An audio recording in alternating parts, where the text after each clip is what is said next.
So guys, eto na nga, magandang araw sa inyo lahat. Bago ang ating trip ngayon, ang trip natin ngayon ay kumain guys. Dahil pinadalahan tayo ni ate mo, ni kuya mo, Cafe Portofino. Yan, sobrang lupit ng pinadala sa atin guys. Sobrang dami nitong mga to. So tingnan nyo, ayan no, pinapakita ko isa-isa muna bago ko yan titikman lahat mamaya. Actually guys, itong Cafe Portofino ay nilalaman ng 3 kumpanya ng mga pagkain guys, no? So magkakasama dyan, kaya may nakita ko dyan pizza. Unang-una kong pinakita kanina ay ang Angel's Pizza. Pati na rin ang kapehan natin na paborito, ang Figaro. Guys, grabe ang Figaro na yan. But anyway, yun na nga.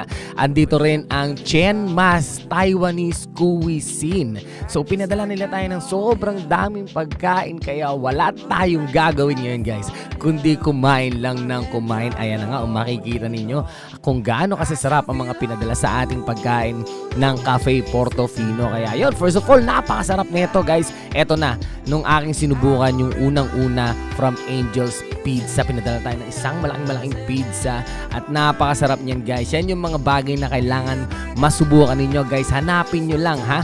Ilalagay ko sa description natin kung saan matatagpuan itong mismong pinadala sa atin ng Cafe Portofino. So eto na rin guys, yung ating parang donut. Actually donut talaga ang tawag dito guys. At pagkagat mo niyan, talagang sasabog sa bunganga mo yung sarap ng tsokolate na medyo may pagka peanut butter na sobrang sarap. Basta yun lang ang paliwanag ko dyan guys. Sobrang sarap niya na kailangan matikman nyo rin. Kaya tingnan nyo naman, sa makikita nyo sa mukha kong sarap na sarap. Pangit lang talaga ako guys.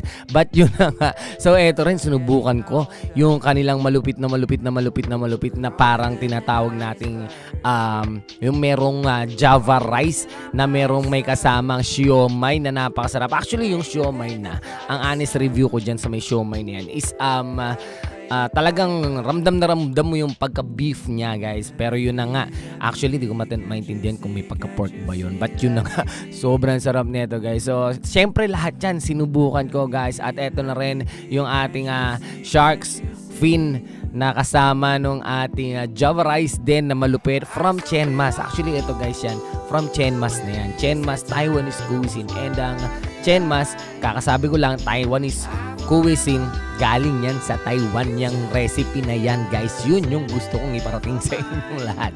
But anyway, sobrang sarap talaga nito guys. Legit, walang bola. Hindi ko naman kayo chicks para bolahin. Pero yun na nga guys, sobrang sarap nito. Makikita nyo sa mukha ko, approve na approve kahit punong-puno ang bunganga. At ito naman sinubukan ko, yung isa nilang malupit guys, itong beef caldereta na talaga namang caldereta. Hindi siya apretada, hindi siya minudo dahil caldereta siya. Pero legit guys, solid.